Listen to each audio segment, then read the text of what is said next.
Duas coisas têm sido um grande problema para os crentes, como um laço, como uma armadilha nesses dias. Primeiro, é lidar com a crise sem esmorecer. Porque aqueles crentes que não estão fundamentados na palavra e criaram expectativas do evangelho falsas, né? Tipo, depois que eu aceitar Jesus, minha vida, eu nunca mais vou ter problema, né? Eu aceitar Jesus, Jesus vai me colocar numa redoma, eu vou ser protegido de uma forma que não vou passar por nada. Esses que criaram esse tipo de expectativa são os primeiros a abandonar o barco. E olha que Jesus explicou isso para os seus discípulos de uma forma muito clara. Irmão, Jesus é espetacular, além de tudo que ele é. Porque ele preparou os discípulos para tudo. E quando ele conta aquela parábola do semeador de Mateus 13, que é um sistema parabólico, né, de várias parábolas sobre o reino de Deus, ele vai dizer para eles: não se espante, vocês vão lançar a semente por todo canto. E algumas delas vão cair em terra batida, lugar que é caminho, pisado, onde né, as pessoas pisam. E aí a gente pode dizer corações assim amargurados, entristecidos, e corações já endurecidos, já com as suas próprias convicções que não querem mudar, que a semente bate e a semente não entra. Então o diabo vem e toma mesmo. E vocês vão encontrar pessoas que são como pessoas rasas, tudo que elas fazem é raso. Né? Elas, e aqui eu posso dizer, né? Vem para a igreja, assiste o culto, mas acabou o culto, ela não sabe o que foi pregado, ela não examina, ela não é uma boa bereana, como Paulo fala. Então são pessoas que têm ajuntado um pouquinho de terra, como essas terras que caem sobre as pedras, e aí a semente cai ali, ela logo floresce, mas quando vem a aflição, o calor, o sol, elas também se queimam. Então Jesus foi preparando os seus discípulos e falando que eles vão lidar com pessoas muito entusiasmadas que vão só fazê-los perder tempo. Por quê? Porque elas vão se animar, porque elas vão dizer: estamos juntos, e agora mais do que nunca, né? Tem até a mãozinha assim: estamos juntos, estamos juntos, estamos juntos, né? Estamos juntos, todo mundo está junto. Mas quando vem a aflição, é que a gente sabe quem está junto, né? Ou quem some, como muitos sumiram, né? Igrejas fecharam. Graças a Deus, Deus nos deu uma grande estratégia, que é o online. Então muitos também aqui não estão mais, né?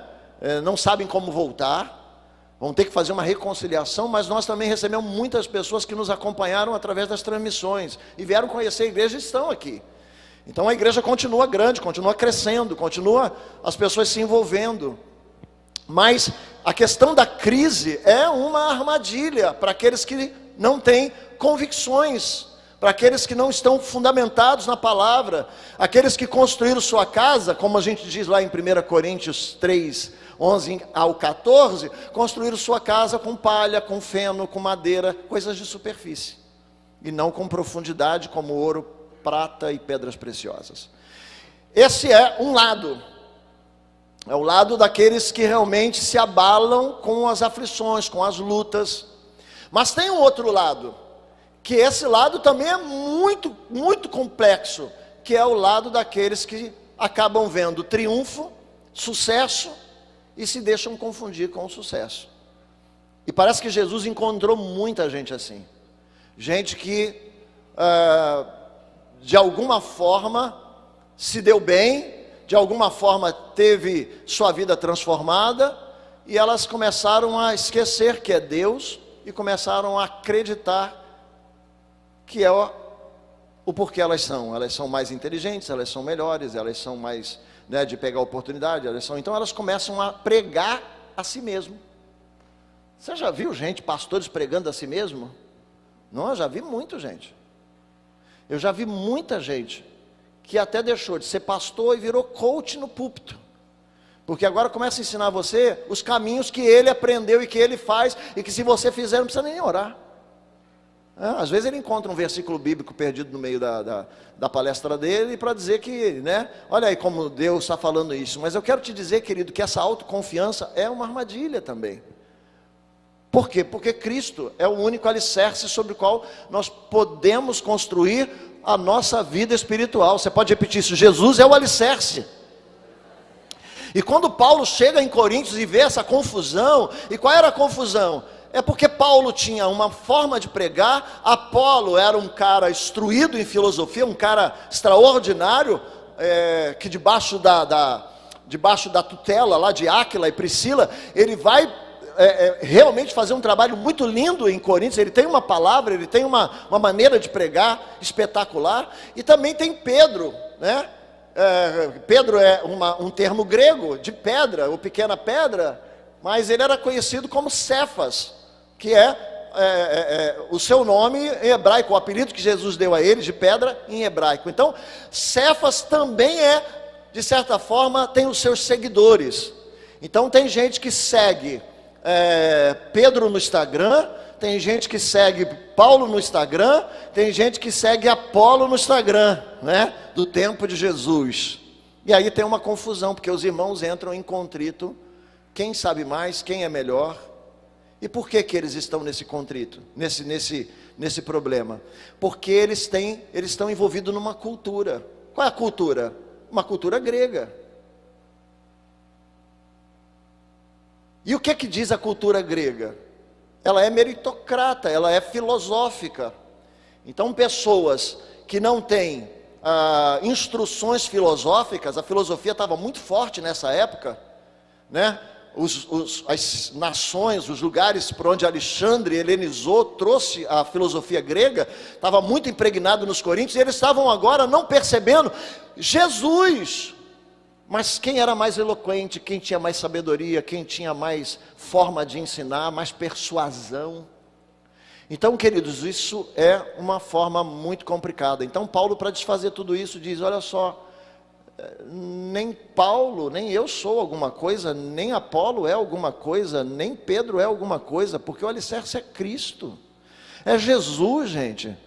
Jesus é o alicerce, é o único, e ninguém pode pôr outro no lugar dele, ninguém pode fazer outro nome de base, de alicerce para a sua vida, porque Deus não autorizou. Você entende isso, querido? É Jesus. Então essa é uma situação que Jesus combateu já muito, já vinha combatendo. E aí nós falamos, primeiro disso lá no Antigo Testamento com Moisés, quando o povo tem a primeira vitória sobre Amaleque, que Moisés levanta um altar chamado Jeová Nissi, o Senhor é a nossa bandeira, e reorganiza a mentalidade. E depois então nós vemos Jesus falando com os discípulos, que vem de uma empreitada, onde os demônios tinham se submetido a eles vêm com muita alegria, eles vêm fazendo festa, e eles vêm com uma coisa na cabeça: olha o poder que nós obtivemos, porque em teu nome, quando nós mandávamos os demônios sair, eles saíam. E Jesus percebeu isso e disse: sim, eu vi Satanás cair do céu. Ou seja, o orgulho espiritual é um dos grandes problemas para aqueles que vão apostatar da verdadeira fé. Então, ou a crise, ou a glória. Jesus então é testado no início do seu ministério com a crise. Qual era a crise? A fome, a falta de pão, a falta de água. Mas também é testado quando Satanás vai levar para ele e dizer: eu te dou a glória do mundo. Então vamos ver o que funciona com Jesus. E não nada funciona com Jesus, porque Jesus sabe que não existe outro a não ser o Pai, amém? Como Senhor de todas as coisas. Você pode aplaudir a Jesus?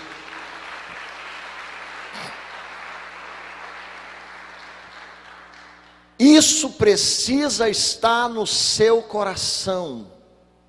Eu estava conversando com os pastores hoje, eu estava dizendo para eles: a solução para a igreja crescer e prosperar é unidade. E a solução para a unidade é todo mundo reconhecer que estamos no mesmo nível, servos. E Jesus quis fazer isso de uma forma mais clara, lavou os pés dos discípulos. Eu vou ensinar a vocês como é ter poder, como é ser mestre, como é ser grande. Vem cá. E ele vai se despir de todas as suas roupas, cinge uma toalha e vai lavar os pés dos discípulos. Qual é a última lição que Jesus está ministrando? É a última, porque ali ele vai ser traído e morto. É que o poder nasce da fraqueza, e o poder permanece quando nós reconhecemos o porquê fomos escolhidos. Diga assim: eu fui escolhido porque Deus, confia em Deus. Você pode dizer isso para o seu irmão: você foi escolhido Porque Deus ama a sua fraqueza. Deus não ama a sua arrogância, Deus não ama a sua sabedoria humana, a sua eloquência. Deus ama a sua fraqueza. Porque quando eu sou fraco, eu sou forte. Porque a glória não vem de mim, graças a Deus, mas vem do Senhor. Sabe, no mundo corporativo as pessoas brigam, porque você chega numa gerência, chega numa liderança, mas tem um bocado de gente querendo tomar o seu lugar, não é isso? Alguns pastores acabam vivendo muitas divisões da igreja, por quê? Porque ele também se exalta pela sabedoria, pelo conhecimento, pela força, porque ele é ungido, e aí tem um bocado de gente querendo ser ungido e tirar ele de lá. Mas quando é Jesus, ninguém se mete a besta. Por quê? Porque você não pode trair Jesus. Até pode, né? Mas não vai dar certo. Então eu quero que você coloque isso no seu coração. O segredo da unção, de manter a unção, é entender seu papel no reino de Deus. Pergunte ao seu irmão, por que será? Pergunte a ele assim, por que será que Deus te escolheu? Além de você ser bonito.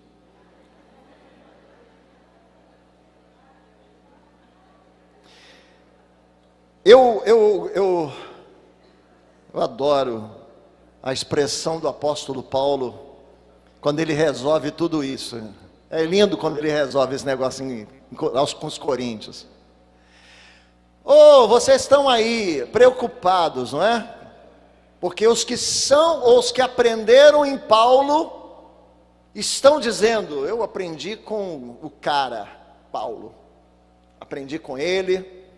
As coisas que Paulo me ensinou, eu me converti quando Paulo pregou, eu tenho uma certa autoridade, porque Paulo é o cara que Deus chamou para ser apóstolo dos gentios.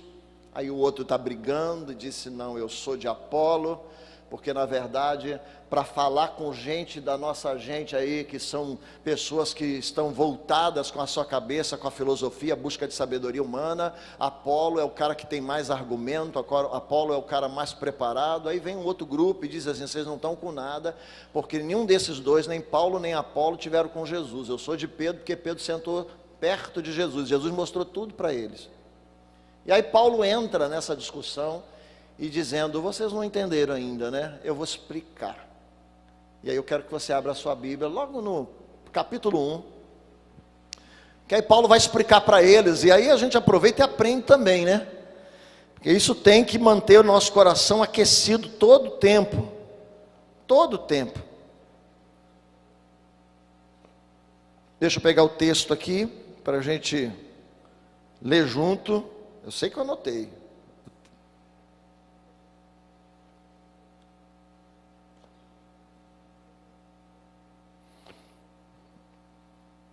Quando eu falo eu sei que eu anotei, é que eu quase sei que eu anotei. Amém. 1 Coríntios capítulo 1, certamente você já sabia que era esse, versículo de número 26 em diante. Eu quero que você guarde isso para a gente ler com calma. Igual semana passada, lembra que a gente foi lendo e a gente foi parando um pouquinho? Queria até pedir aos irmãos que acendessem as luzes aí para a gente ir lendo aos poucos.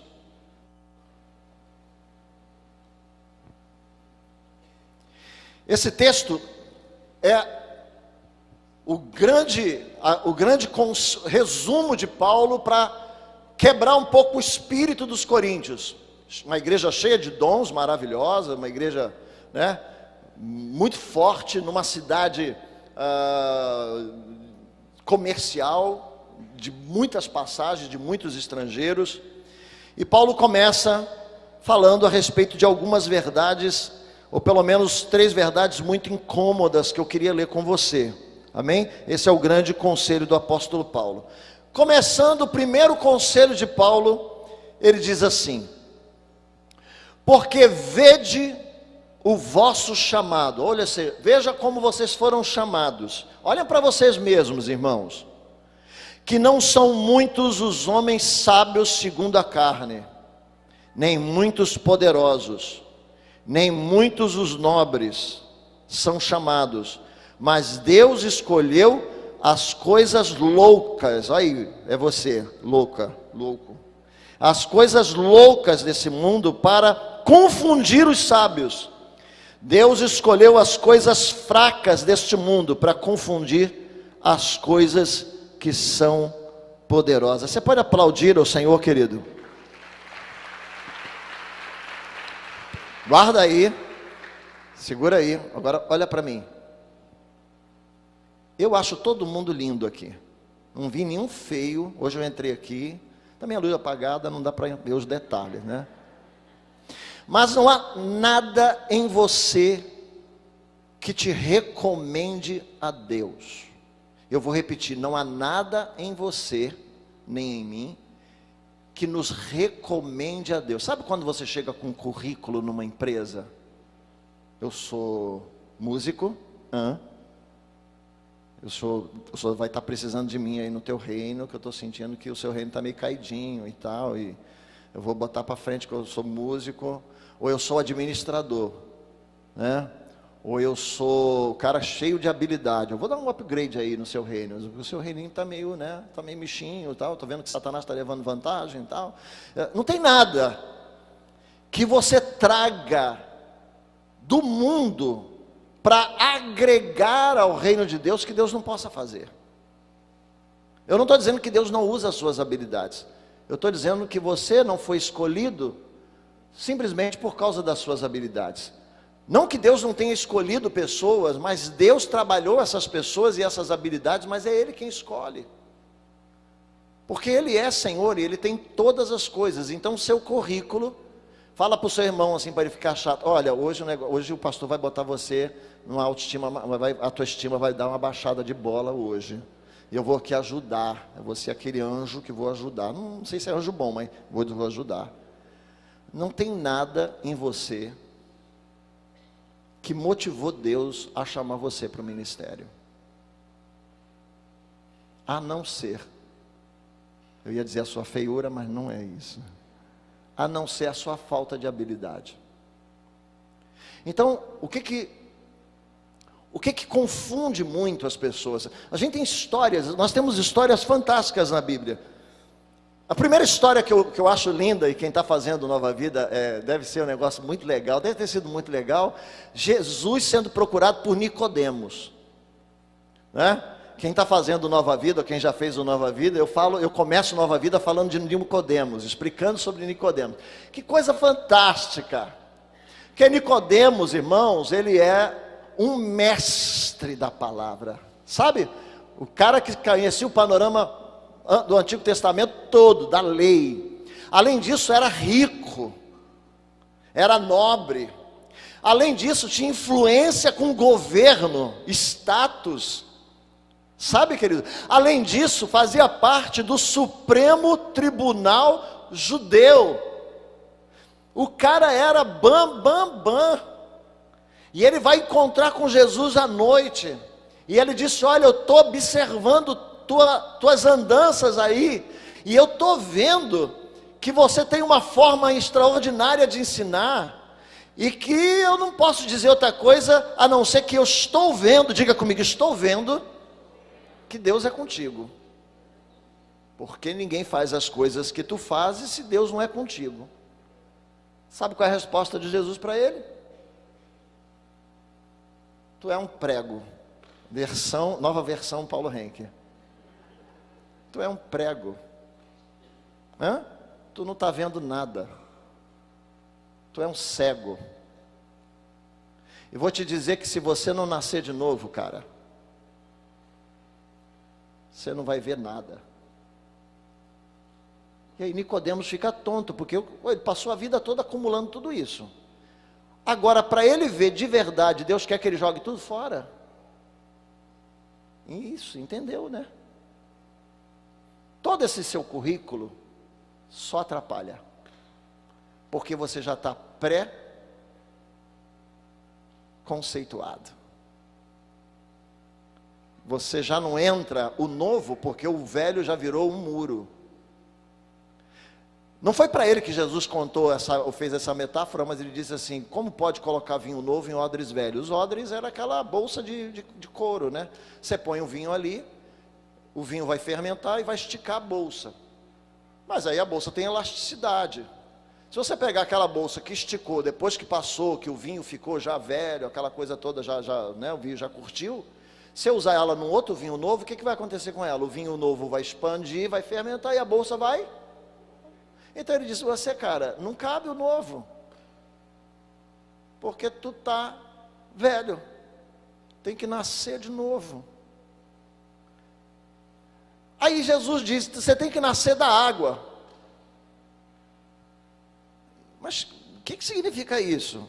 Vai fazer uma nova vida. Não conta não, você que já fez.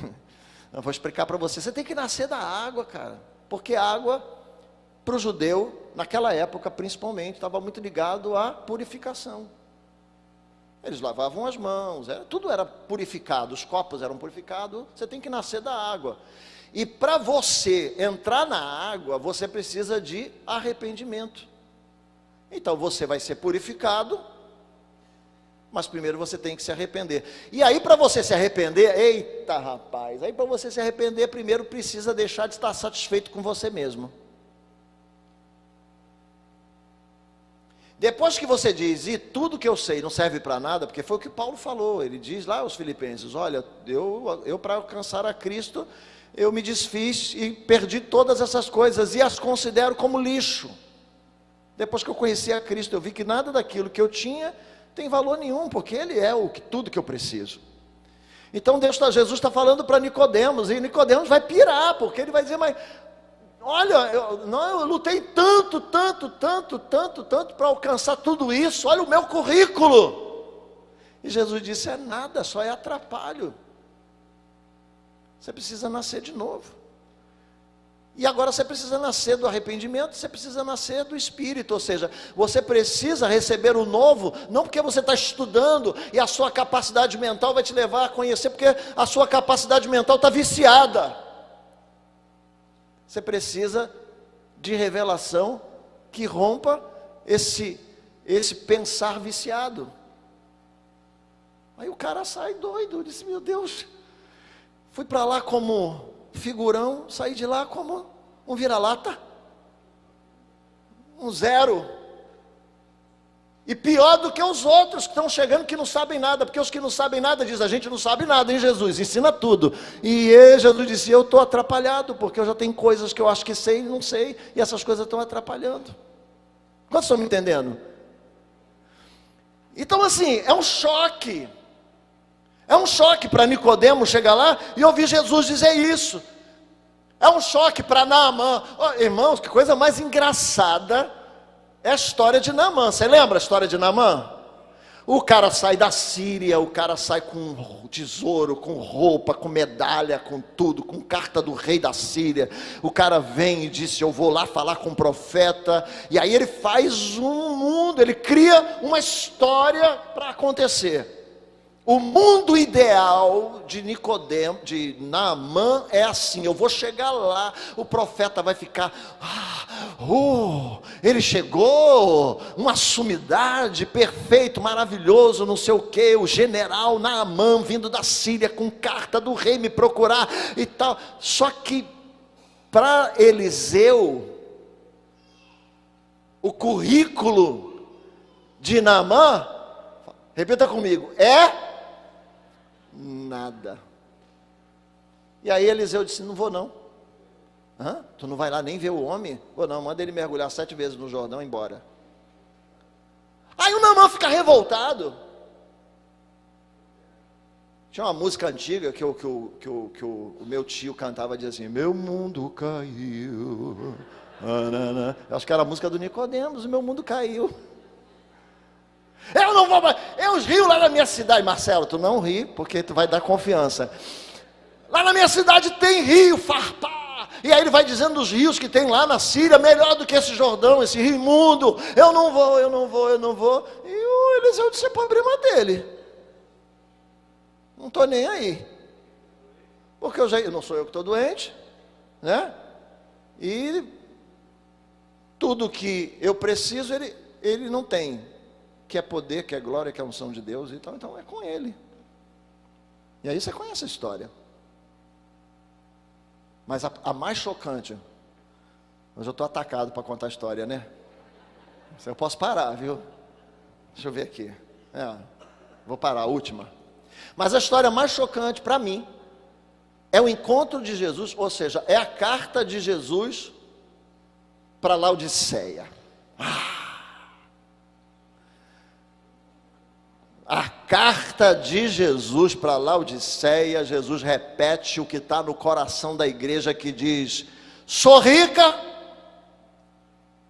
sou abastada, de nada tenho falta. Sei que não é isso aí é outra coisa, né? Mas ela dizia: de nada tenho falta. Aí Jesus manda escrever a carta e diz assim, diz para ela pensa isso, né? Mas diz para ela que ela é pobre, miserável, cega e nu. Então bate no ombro do teu irmão, não precisa mais chatear ele não, diz assim: olha, baixa a bola, né? De Jesus eu não tenho nada, né? Tu és o Senhor, tu és o bom pastor, né? Eu sei que eu não tenho nada para te dar, para te oferecer, e por aí é a melhor maneira de se aproximar. Você pode aplaudir ao Senhor, querido? Melhor maneira. Continuando o texto, vamos lá. Deus escolheu, eu terminei lá, né? Deus escolheu as coisas fracas deste mundo para confundir as coisas que são poderosas. Continuando, Deus escolheu as coisas vis. Eu nem vou parar aqui para explicar, né? Porque quando fala escolheu coisa vis, aí é uma outra classe. O cara, além de não ter nada, ainda é ruim. Porque tem gente ruim, não tem? Mas Deus conseguiu escolher pessoas ruins deste mundo e as coisas que são desprezíveis, não tem valor nenhum. Sim, as coisas que nada são, para aniquilar a nada, ou tornar em nada as coisas que são, para que nenhuma carne se glorie em sua presença. Você pode dizer comigo, querido: ninguém vai se gloriar diante do Senhor. E aí Paulo vai dizer: olha só, vocês estão no meio do povo, e olha a cabeça do povo natural da terra onde vocês vivem. Os judeus, tem muito judeu aqui em Coríntios, eles adoram sinais. Diga comigo: os judeus querem poder.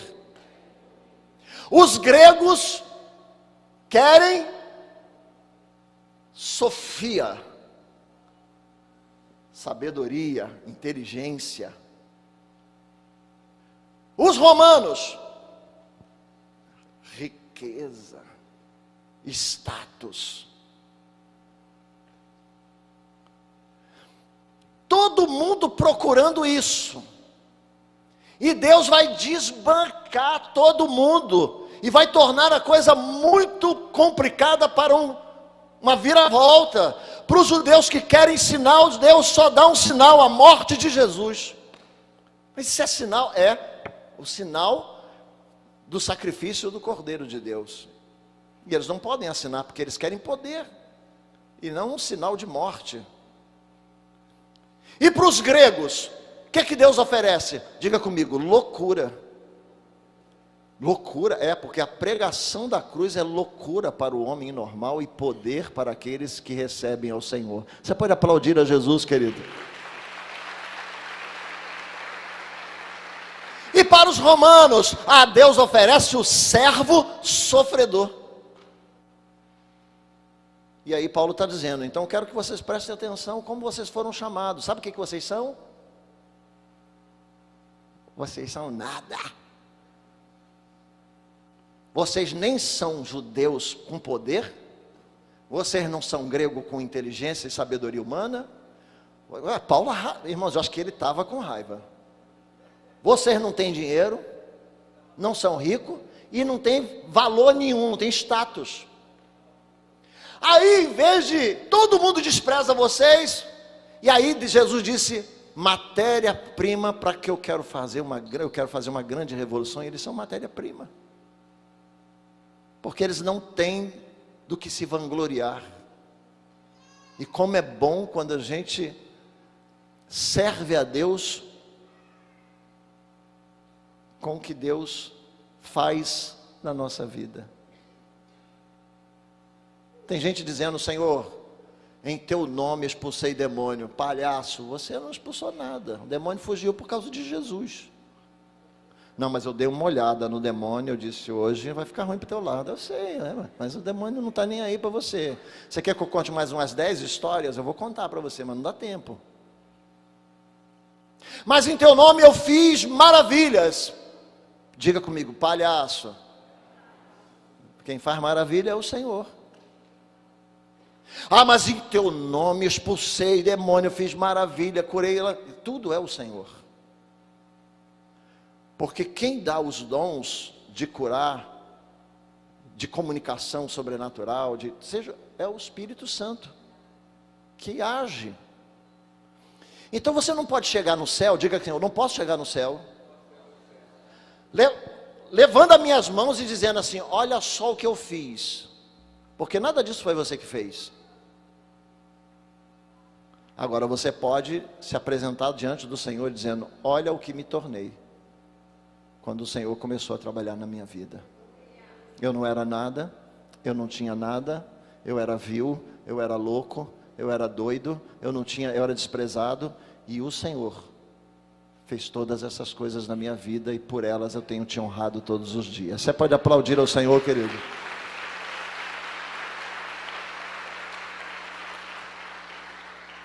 Irmãos, o grande problema que traz conflitos dentro de uma igreja é quando, outro dia um pregador, acho que chamaram um pregador, um cantor, eu não me lembro o que era, acho que era um pregador aqui para um culto, né? E eu estava ensinando essas coisas para a igreja. Irmãos, quebre teu coração, não se levante, deixa que Deus faça. Se você tiver que ser honrado, deixa que Deus honre. E aí resolveram trazer uns irmãos, agora eu lembrei aqui, mas então não posso falar. O irmão chegou aqui, diz: olha aí, igreja! Eu já fico assustado com essas coisas, né? Já fico, meus pezinhos, irmão, fica assim, assim. A pastora Janaína falou assim: os pés, eu falei: já virou. E eu me lembro até hoje, ele chegou aqui e disse assim: igreja, eis que vejo um cavalo enorme, grande, branco. E a igreja não reagiu. Eu falei: ih, rapaz, isso vai dar problema. E eis que o Senhor diz: vou te colocar nesse cavalo, e você vai marchar no meio dos seus inimigos, e eles verão como você é grande. A igreja muda, estava muda, ficou. E ele foi ficando nervoso, porque tudo que ele sabia de jargão e de palhaçada, ele fez. Não, assim, né? Aí os pastores olhavam para mim e falavam assim: meu Deus, a igreja tem que reagir para a gente não ficar sem graça. Irmão, e ele já estava suando. Nada estava dando certo, porque a igreja estava doutrinada de que toda honra e toda glória é do Senhor. E ele tentou usar isso para os irmãos ficar, né, que gosta de poder, que gosta de aparecer, que gosta de ser o tal, né? E ele começou aí, ele conseguiu uma capa vermelha para os irmãos, porque ele disse: irmãos, eu vejo uma capa vermelha. Eu falei: caramba, olha, mas foi um fiasco. E eu estava nervoso, porque assim, eu estava me sentindo na pele dele, né? Eu estava nervoso, eu falei: meu Deus, o povo podia pelo menos fingir que engoliu o sapo, né? Eu acho que se eu pudesse, eu paralisava a cena, chamava o povo e dizia: grita, dá glória, por favor. Até porque eu estava cansado já. Essas coisas vão me esgotando. Aí a igreja, uhul! Aí o cara ia ficar feliz, porque, irmãos, ele veio para cantar, mas ele estava querendo, sabe, jogar poder para a igreja, avanço. Mas eu tinha ministrado já há uns 3 meses a igreja, né? No espírito, a presença, a graça, o Senhor e tal. Não tinha como colar o negócio. Então eu quero dizer para você, querido, que essa linguagem, ela não vai ser a nossa linguagem, jamais. Sabe por quê? Porque toda honra, toda glória está em que você possa não ter do que se gloriar e dizer tudo isso, toda honra, toda glória pertence ao Senhor. E não pode ser uma coisa que você simplesmente aponta para cima, né? Não, não, sabe, porque tem um pessoal que aponta para cima, né? O pessoal está aplaudindo ele, né? Na verdade ele está todo orgulhoso, né?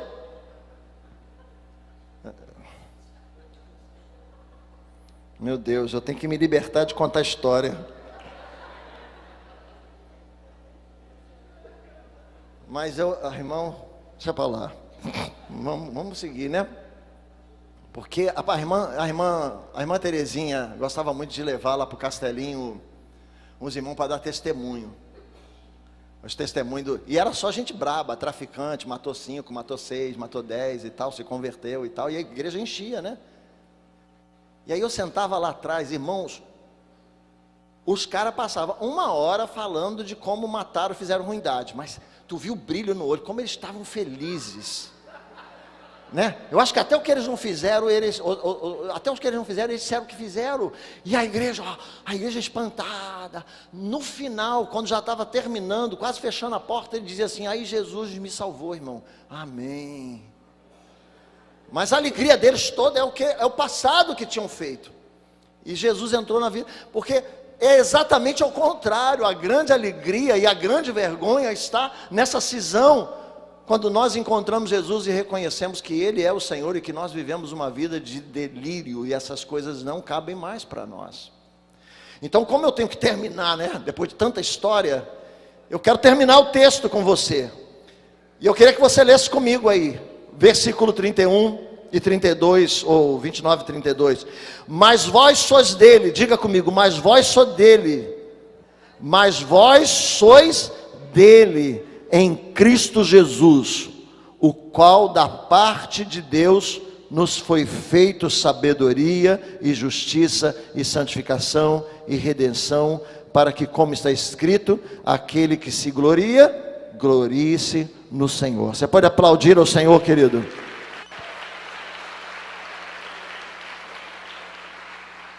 Eu quero que você olhe para mim, porque eu quero que você entenda isso. Quando Deus olha para você, a única coisa que atrai, diga, quando Deus olha para mim, a única coisa que me torna atrativo é ver Jesus em mim. Diga, é Jesus em mim que atrai Deus. Deus olha para nós e não vê nada, porque nada do que nós fazemos é justiça. A nossa justiça é como trapo, diz lá em Isaías. Mas quando o Senhor olha e vê Jesus resplandecendo, quando vê Jesus sendo glorificado, quando vê a glória de Jesus em nossa vida, isso sim nos torna especiais. Você é especial por causa de Jesus. Eu vou contar a última história, prometo.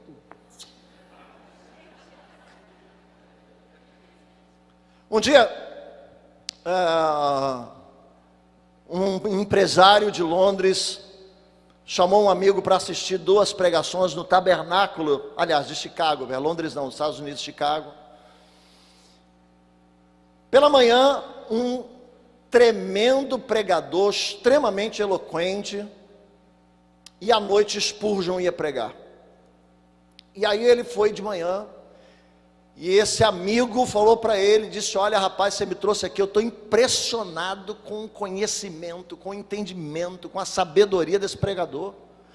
O cara é fantástico, o cara tem uma eloquência, rapaz, eu te agradeço de ter me trazido aqui, para conhecer esse cara fantástico, esse pregador, esse pastor. Rapaz, o cara é uma sumidade, o cara tem uma inteligência, sabe, fora da curva. E aí o outro diz assim: vem à noite para assistir os Spurgeon pregar, você vai gostar. Ele disse: rapaz, eu acho que ninguém supera esse cara da manhã. Ele disse: talvez Spurgeon seja esse tipo de pregador que te impressione ainda mais. Aí ele disse: rapaz, eu vou vir. mas eu acho difícil. Quando foi à noite, ele veio assistir Spurgeon. E quando os dois saíram do culto, o amigo colocou a mão no ombro e disse: Jesus é maravilhoso. Jesus é fantástico. Jesus é extraordinário. Porque de manhã ele saiu impressionado com a eloquência de um pregador, mas à noite ele saiu impressionado com Jesus pregado. Nem lembrou de nome de Spurgeon, nem de nada a não ser a imagem de Jesus que ficou grudada e gravada no seu coração. É isso que chama a atenção de Jesus. Não é o quanto você estuda, mas é o quanto você reflete a glória de Deus na sua vida. Convém que ele cresça, que eu diminua, porque é isso que vai fazer da nossa vida uma vida agradável ao Senhor. Quando eu falo que você precisa estudar a palavra, é porque nós precisamos entender a palavra, mas eu quero dizer que para você que Jesus é o tema central de toda a Escritura. Jesus está em todo. E pastor, como é que eu vou interpretar a Bíblia? Olha para Jesus e faz dele um filtro, porque na medida que você vai lendo o Antigo, o Novo Testamento, você vai enxergando Jesus ali numa manifestação poderosa, uma preparação para a vinda, uma preparação dele, uma presença poderosa vai ocupar o seu coração, porque Jesus precisa ser o tema central do teu coração. É isso que precisa. Convém que ele cresça, ele é o Senhor. E se isso acontecer, querido, nunca mais a unção vai sair da sua vida. Você pode aplaudir ao Senhor? Queria que você ficasse de pé em nome de Jesus. Deus está concentrado em Jesus. Irmãos, o Pai está concentrado em Jesus. O Senhor não sai por aí procurando varas solitárias. Ele diz: toda vara que está na videira, que é o meu filho, a videira verdadeira, eu vou trabalhar nela. Por quê? Porque o que me chama, o que me atrai é Jesus, é o Filho que o atrai. Então, queridos, que nessa noite teu coração possa dizer: Senhor, eu te amo. Jesus, o nome mais doce, Jesus, o nome mais lindo, Jesus, o nome sobre todo nome, o Cordeiro e o Leão, Jesus, o Senhor, Jesus, o amor, Jesus, a graça, Jesus, nome sobre todo nome, porque sobre esse nome reis da terra se curvarão, sobre esse nome todo joelho se dobrará. Você crê nisso? Nome sobre todo nome. Fecha os teus olhos e diga: Jesus, Jesus, a minha fraqueza se encontra.